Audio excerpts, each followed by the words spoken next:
Family didn't invite me to Christmas because it's no place for losers, my brother said. I calmly agreed and stopped funding his children and wife. Now he's going crazy.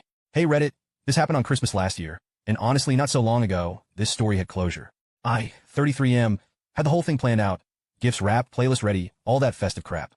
I was actually excited for once because I thought, hey, maybe this year won't be a disaster. I pulled up to my brother's house around noon. Now I see why Christmas was hosted at his house.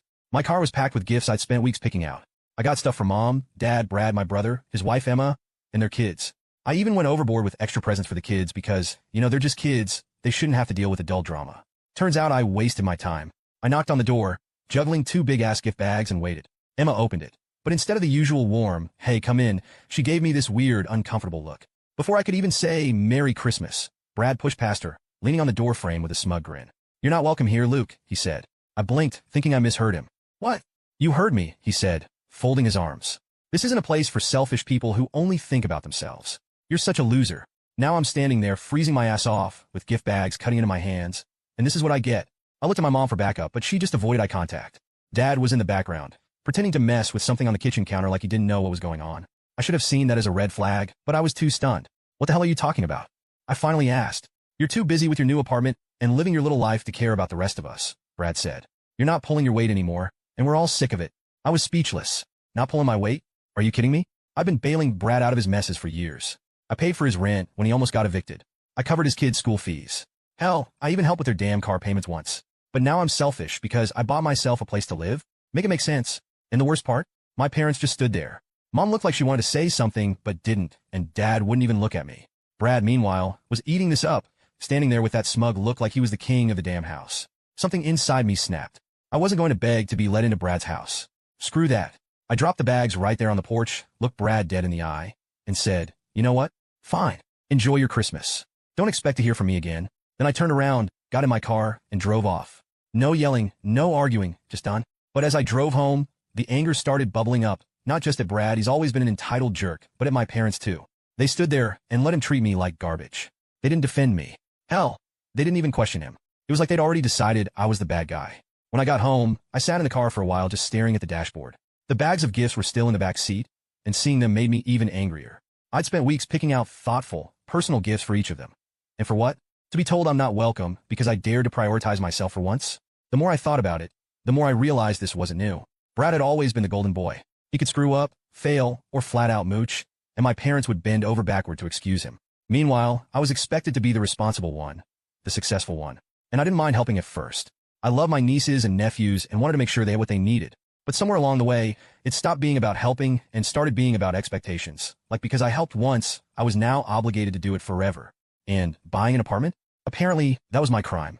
Never mind that I worked my ass off to save up for it while still supporting Brad's family. Never mind that it's a one-bedroom in a not great part of town because it's all I could afford. To them, it's proof that I'm selfish. By the time I got inside, I was seething. I grabbed a drink, sat on the couch, and thought about how to handle this. A part of me wanted to text my mom and demand an explanation. Another part wanted to drive back and shove the gifts down Brad's throat. But mostly, I just felt done like I'd reached my limit with all of them. I spent Christmas alone that year, and yeah, it sucked at first. I tried to distract myself with movies and takeout, but it wasn't the same. Still, by the end of the night, I felt okay, better even. For the first time in years, I wasn't stressing about Brad's bills or trying to keep my parents happy. I was just me. And you know what? That felt like a gift in itself. 2 days after Christmas, I was just starting to enjoy the peace and quiet. No text from Brad, no guilt-tripping calls from Mom, no weird passive-aggressive messages from Emma. It was like I'd been given a break from a toxic job I didn't even know I'd signed up for. Then my phone buzzed with a message from Mom. We need to talk. Please meet us. I stared at it for a while. A part of me wanted to delete it and keep going with my new stress-free life. But another part, maybe the part that still wanted answers, decided to see what they had to say. So, I agreed to meet them at a local diner. I showed up late on purpose. If they wanted to talk to me so badly, they could wait a little. When I got there, Mom was already sitting in a booth with Dad, both of them looking tense. The second I slid into the seat across from them, Mom started. We didn't mean for things to get so out of hand, she said, her voice soft like that would magically make everything better. Brad was just emotional. I raised an eyebrow. Emotional? Is that what you call kicking me out of Christmas? Dad sighed. Rubbing his temple like this was exhausting for him. Look, Luke, we didn't agree with everything Brad said, but you let him say it. I cut in. You didn't stop him. You didn't defend me. You just stood there. That shut them up for a second. Mom fiddled with her coffee mug while Dad looked out the window like he was hoping a tornado would sweep him away. Finally, Mom said, it's not that simple. Really? I leaned back, crossing my arms. Explain it to me then. Make it simple. Mom took a deep breath, like she was trying to gear up for a tough conversation. It's just, you've changed, Luke. You bought that apartment, and it's like your priorities shifted. You used to be so supportive of the family, always helping out when Brad needed it. But now, she trailed off, not finishing the sentence, but I got the point. But now what? I pressed. I'm selfish because I finally did something for myself? Because I stopped handing over money every time Brad screws up? Mom winced. It's not about the money. It's always about the money, I shot back. Brad's the one who made it about that.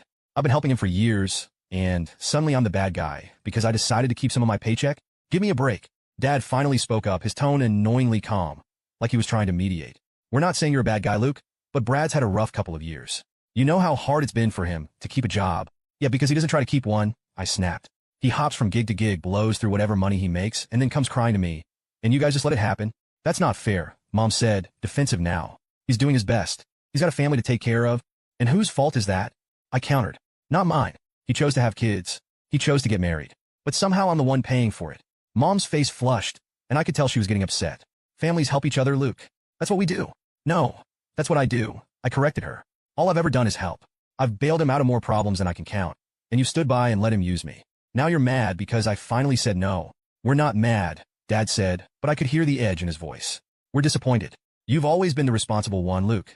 We thought you'd understand that Brad needs support right now. I couldn't believe what I was hearing. Support? He needs a reality check. You think I don't notice how you guys treat him like he's a saint while I'm just the wallet? You didn't even question him when he kicked me out of Christmas. You just went along with it. Mom started to say something, but I wasn't done. And what about my apartment? Why is that such a big deal? I bought a place to live, big whoop. It's not like I bought a mansion or something. But suddenly I'm selfish because I spent my money on myself. Mom sighed heavily, looking more annoyed than apologetic. It's not about the apartment itself. It's about what it represents. You've always been there for us, for Brad, but now it feels like you're pulling away. I shook my head, laughing bitterly. You know what? Maybe I'm pulling away. Maybe I'm sick of being treated like I owe everyone something. I worked hard for that apartment. I earned it. And I'm not going to apologize for wanting something for myself. Dad tried to play peacemaker again. We're not asking you to apologize, Luke. We just want you to understand that Brad's family is struggling, and they need your help. No, they need your help, I shot back. I've done more than enough for them. If you're so worried about Brad, you help him. I'm out. Mom's expression hardened, like she was finally tired of arguing. Fine, she said quietly. If that's how you feel, it is, I said, standing up, and I'm done feeling guilty about it. Enjoy your golden child. I tossed a few bucks on the table to cover my coffee and walked out without looking back. I didn't care if they called after me. I didn't care if they sat there stewing. I was done after that talk with my parents. I was completely done, like there wasn't even a shred of doubt left. It's one thing to feel unappreciated. It's another to have your entire family gaslight you into thinking you're the problem. The way they kept twisting everything to make Brad look like the victim, it was maddening. I didn't even need to think about it anymore. I decided then and there that I wasn't just stepping back. I was cutting ties completely. That night, I sat down with my phone and wrote out a text. It wasn't long or emotional, just straight to the point. I'm done. Don't ask me for anything ever again. Then I hit send to the group chat with my parents, Brad, and Emma, and immediately blocked all of them. I won't lie, it felt weird at first. Cutting off your family isn't exactly something you prepare for. There's this lingering voice in the back of your head that keeps asking, am I overreacting? Should I try harder to fix things? But every time I started second-guessing myself, I'd remember Christmas. I'd think about Brad standing there with that smug look, my parents just silently agreeing with him, and all the crap they said during that diner talk. That shut the doubts up real quick. The first couple of days were quiet, which I was grateful for. No calls, no texts, no drama. For the first time in forever, I didn't have to worry about anyone dumping their problems on me. It was like I was finally getting my own life back. But of course it didn't last. About a week later, I started hearing from mutual friends. Apparently, my parents were telling people I'd abandoned the family. They made it sound like I'd turned my back on them for no reason, like I was some heartless jerk who decided I was too good for them. Brad, of course, was leading the charge, playing the victim like he was auditioning for an Oscar. Can you believe Luke just walked away from his family, they'd say. After everything we've been through together, it's like he doesn't even care about us. Hearing that pissed me off, but it didn't surprise me. Brad's always been great at spinning stories to make himself look like the hero. Or, in this case, the poor, misunderstood brother. What did surprise me was how quickly some people bought into it. A couple of friends reached out, basically asking what the hell was going on. Hey man, one of them, Jared, texted me. Your parents said you're not talking to them anymore. Something about you being upset over Christmas? What's up with that? I thought about ignoring it, but I figured I might as well set the record straight for the people who actually cared enough to ask. I called Jared back and explained the whole thing. Not just Christmas, but the years of being used, the constant guilt trips, the way my family always put Brad on a pedestal while treating me like an ATM. Dude, Jared said when I finished, that's messed up. I had no idea it was like that. Yeah, well, I said trying to play it off. I guess I just finally hit my limit. Can't blame you, he said. If I were in your shoes, I'd probably do the same thing. That conversation made me feel a little better, like maybe I wasn't the crazy one after all. But for every Jared, there were at least two other people who bought into my parents' sob story. I started seeing vague, passive-aggressive messages on Facebook from some of my extended family members. Stuff like, family should always come first, no matter what. Some people need to remember that. It was so obvious who they were talking about that it almost made me laugh. I thought about responding, maybe calling them out for not knowing the full story. But then I realized I didn't know them anything. Let them believe whatever they wanted. At the end of the day, I wasn't going to waste my energy defending myself to people who never cared enough to ask for my side. Still, the whole thing got me thinking about how easy it had been for my family to turn on me. It wasn't like I'd been a bad son or a bad brother. If anything, I'd gone above and beyond for them. And yet, the second I decided to treat myself with the bare minimum, I was suddenly the villain. It's crazy how quickly people show their true colors when you stop giving them what they want. I'd be lying if I said I didn't miss the idea of family. There were moments when I'd see something funny or hear some news and instinctively think, oh, I should tell mom about this, only to remember that I wasn't talking to her anymore. It's not like I was some cold-hearted robot who didn't care. But I knew going back would just drag me into the same old cycle, and I wasn't willing to do that. What made it even harder was that I genuinely liked Emma and the kids. Emma had always been nice to me, and the kids were innocent in all of this. But at the same time, I couldn't keep pretending everything was fine just because of them. If Brad and my parents weren't willing to treat me with basic respect, there wasn't much point in sticking around. After a while, the noise started dying down. The Facebook messages stopped, the mutual friends stopped bringing it up, and I stopped hearing about what my family was saying behind my back. It was like they'd finally accepted that I wasn't coming back, which was a relief. A couple of weeks went by, and honestly, I thought I'd heard the last of my family drama. Cutting ties with them brought me the peace I desperately needed. I wasn't waking up to guilt-tripping texts from mom, I wasn't dealing with Brad's endless demands, and I wasn't carrying the weight of everyone else's problems. For the first time in forever, I felt free. Then, one random Tuesday afternoon, I got a call from a number I didn't recognize. Normally, I just let it go to voicemail, but something told me to pick up. Hello, I said. Is this Luke? A serious voice on the other end asked. Yeah, who's this? This is Brian, he said. I'm a lawyer representing Emma. Do you have a moment to discuss some legal matters involving your family? At first, I thought it was some kind of scam. Why would Emma need a lawyer? And what the hell did it have to do with me? Yeah, sure, I said cautiously. What's going on? There was a brief pause before he dropped it. Emma has reason to believe that Brad has been engaging in illegal activities, and your financial transactions with him might be relevant to an ongoing investigation. I froze. Wait, what? What investigation? I haven't talked to Brad in weeks. I understand, Brian said, his tone calm and professional. But Emma recently discovered some alarming information. It appears that Brad has been using money from family members, including you, to fund illegal purchases and activities. We're still piecing everything together, but I thought you should know. My stomach dropped. Illegal activities? Like what? Brian hesitated for a moment before answering. We believe Brad has been purchasing stolen goods and reselling them, electronics, car parts, that sort of thing. There's also evidence that he may have used the funds for some questionable online transactions. I couldn't believe what I was hearing. I mean, Brad was always a mess financially, but this was a whole new level. Are you telling me I'm connected to this? I asked, feeling my chest tighten. Well, we found records of several large transfers from your account to Brad's over the years, Brian explained. If investigators come across this, they may have questions about whether you were aware of how that money was being used. I wasn't, I said, probably louder than I meant to. I thought I was helping him with bills, rent, stuff for the kids. I had no idea he was doing anything illegal. Brian seemed unfazed by my outburst. That's why I'm reaching out. Emma wanted to make sure you were informed in case this becomes a larger legal issue. She's already provided us with evidence, including Brad's financial records, text messages, and some receipts. It's clear she had no knowledge of this either. Does she think I'm involved? I asked, my voice tight. No, Brian said quickly. Emma doesn't believe you had anything to do with this. She knows you were trying to help, but she thought you deserved to know what's going on, especially since your name might come up during the investigation. For a moment, I couldn't even process it. I just sat there, staring at my computer screen while my mind raced. Stolen goods? Online scams? Brad had been using my money to fund it? I finally managed to ask, what happens now? Am I in trouble? Brian's tone was reassuring. At this point, you're not under investigation. But if you're contacted by law enforcement, I recommend being transparent about your interactions with Brad. We're working with Emma to protect her and the children, and we're confident that your role was purely supportive. You weren't complicit in any of this. Great, I muttered sarcastically. So I've been played, and I might get dragged into his mess. Awesome. Brian didn't say much to that, just told me he'd keep me updated if anything new came up. After we hung up, I sat there in silence for a while, trying to wrap my head around everything. I thought back to all the times Brad had come to me for help. The emergencies he needed money for, the rent he couldn't pay, the daycare fees, the utility bills. Was any of it even real? Or had he just been stringing me along the whole time? And Emma. God, I felt bad for her. She'd always been so quiet, so willing to go along with whatever Brad wanted. I couldn't imagine what it must have been like for her to find out her husband was doing this crap behind her back. And the kids, they didn't deserve any of this. The more I thought about it, the angrier I got. Not just at Brad, but at myself too. I've let him take advantage of me for years because I didn't want to rock the boat. I kept telling myself I was helping the family, that it was the right thing to do. But all I'd done was enable him. That night, I couldn't sleep. I kept imagining worst-case scenarios. What if the cops showed up at my door? What if Brad somehow dragged me into this, even though I had nothing to do with it? The next morning, I woke up with a splitting headache and a sense of resolve. I wasn't going to let Brad screw me over any more than he already had. I called Brian back and asked him to send me copies of whatever evidence Emma had. If I was going to be tied to this mess, I wanted to know exactly what I was dealing with. When the documents arrived, I was furious all over again. There was in black and white, bank statements, screenshots of shady transactions, even receipts for stolen items.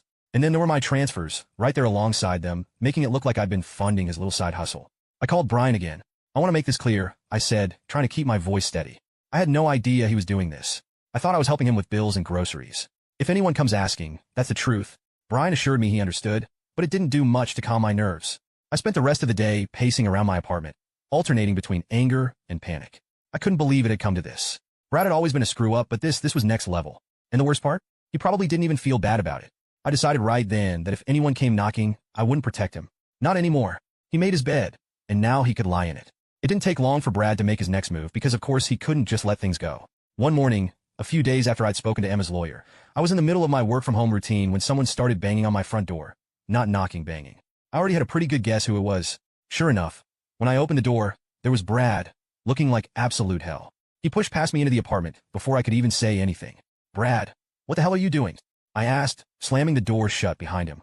We need to talk, he said, pacing like a caged animal. No, we don't, I said. Whatever mess you're in, I'm not part of it anymore. He stopped pacing and turned to me, his face a mix of anger and desperation. Emma's leaving me, he said like it was somehow my fault. Yeah, I know, I said, crossing my arms. And good for her. That hit a nerve. His face went red, and he clenched his fists like he was ready to start throwing punches. What the hell is your problem, Luke? She's my wife. She's supposed to stand by me. I let out a bitter laugh.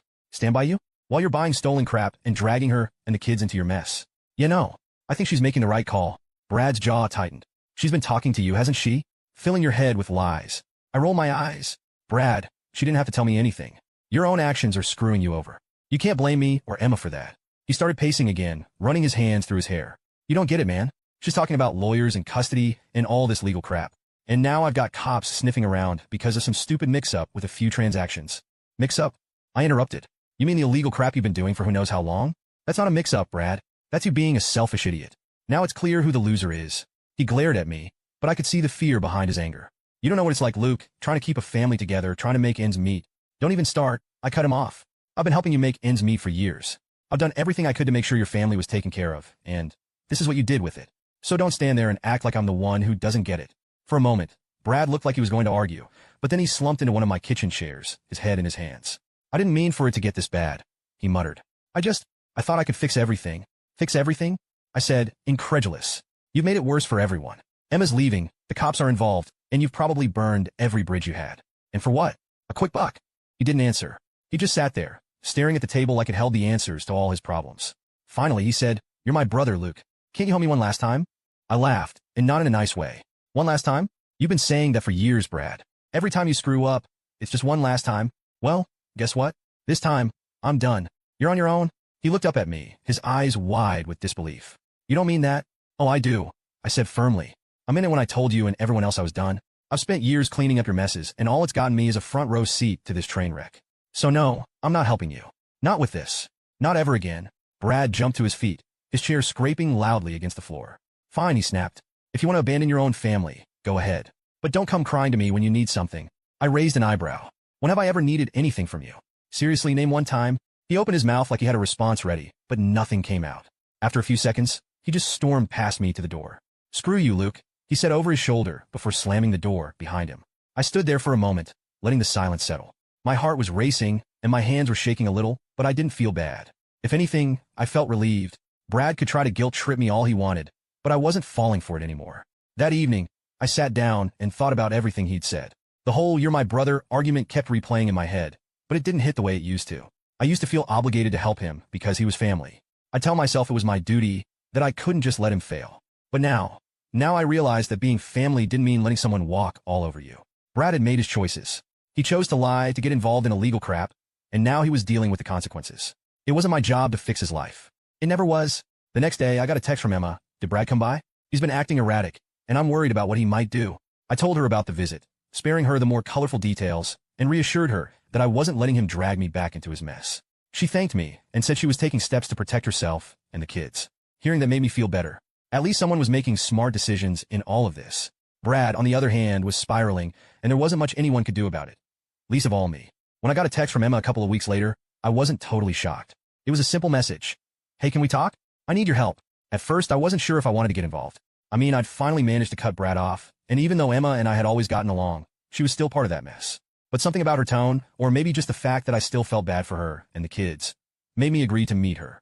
We met at a quiet coffee shop on a weekday afternoon. She looked tired, like she hadn't slept in days, but there was a determination in her eyes that I hadn't seen before. It was like she'd reached her own breaking point and wasn't going to back down this time. I'm leaving him, she said as soon as we sat down. No preamble, no small talk, just straight to the point. Good, I said, nodding. It's about time. She gave a weak smile, like she appreciated the support, but wasn't quite ready to celebrate yet. I've been thinking about it for a while, but after everything that's come out, I can't stay anymore. Not for him, not for the kids. It's just too much. I didn't blame her. Staying with him would have been insane. So, what's the plan? I asked. She hesitated, fidgeting with her coffee cup. I found a new place, she said finally. It's small, but it's in a good neighborhood with decent schools. The kids deserve a fresh start away from all of this. She paused, then added, but I could already see where this was going. But you need help to make it happen, I said. She nodded, looking embarrassed.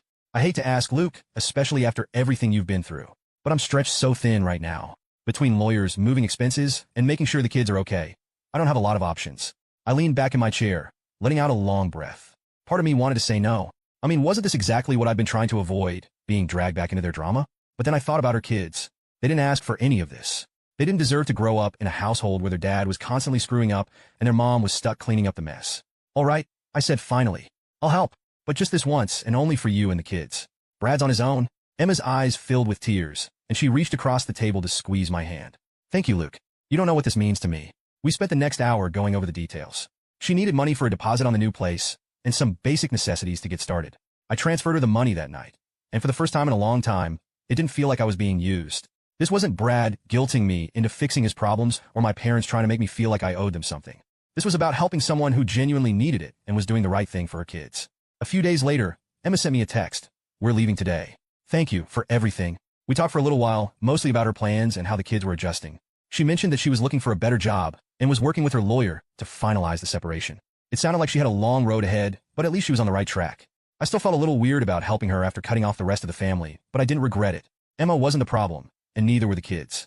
They were just collateral damage in Brad's never-ending cycle of chaos. It didn't happen overnight, but eventually Brad's actions caught up with him. I found out through Emma. She'd been keeping me updated here and there mostly because of the kids. Apparently, the investigation into Brad's stolen goods operation had gained serious traction.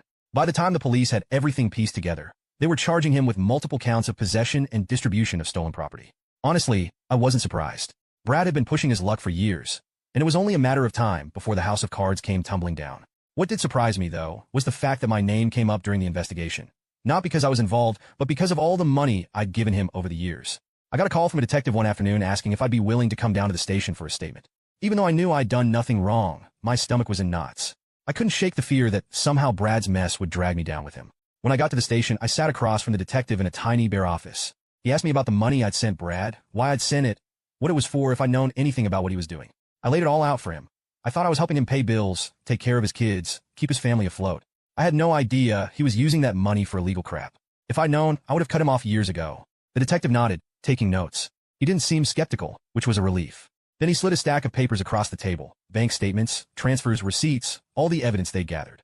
From what we can see, your story checks out, he said.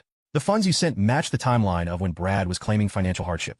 We also have records of him falsifying documents to make it look like he needed money for things like rent or daycare. It wasn't just that Brad had used me. It was that he'd gone out of his way to manipulate me. So, I'm in the clear? I asked, still nervous. You're not under investigation, the detective confirmed. It's clear you were another victim of his schemes. We may need you to testify if this goes to trial, but you're not liable for anything. Hearing there was like a weight lifting off my shoulders. I wasn't going to be dragged down by Brad's mess after all. A couple of weeks later, the news broke that Brad had been arrested. Emma texted me when it happened. They finally got him. He's being held without bail. It was almost surreal. For years, Brad had been skating by, avoiding consequences, using everyone around him to clean up his messes. But now he was sitting in a jail cell, and there was no one left to bail him out. Well, almost no one.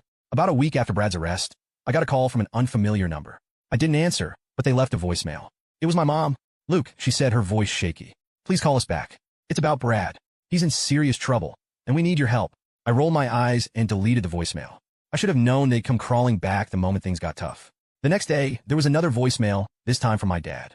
Son, I know you're upset with us, but Brad is still your brother. He made mistakes, sure, but he needs us now more than ever. Please call us back.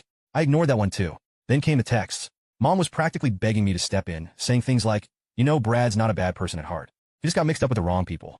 We can fix this if we work together. Dad's messages were more guilt-trippy. Do you really want your brother to rot in jail? Family doesn't turn their back on each other.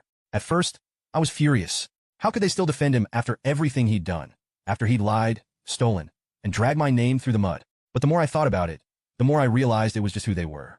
They'd always coddled Brad, always made excuses for him, always put his needs above everyone else's. This was just another chapter in the same sad story. So, I sent one final text to the group chat they'd started bombarding me with. I'm not helping Brad. He made his choices, and now he's facing the consequences. Don't contact me about this again. I didn't get a response. A few months later, Brad's case went to trial. I didn't follow it too closely, but Emma kept me updated. Apparently, he tried to plead ignorance, claiming he didn't know the goods were stolen. But the prosecution had mountains of evidence against him. Bank records, text messages, even a couple of recorded phone calls. He didn't stand a chance. He was sentenced to several years in prison, with no possibility of parole for at least half that time. Emma told me he cried in court when the verdict was read, but I didn't feel sorry for him. He'd had every opportunity to turn his life around, and he'd wasted all of them. As for me, life moved on. Emma and the kids were doing well in their new house. She found a steady job and was finally starting to feel secure again.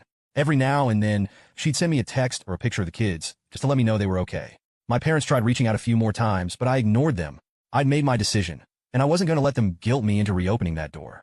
They'd chosen their favorite, and now they were stuck with him. It's been over a year now since I last spoke to any of them, and honestly, I don't miss it. My life is quieter, calmer, and so much better without the constant drama. Cutting them off was the hardest thing I've ever done, but it was also the best decision I ever made. Brad's still in prison. My parents are probably still stewing about how ungrateful I am, and I'm over here living my life. And you know what? I'm perfectly fine with that.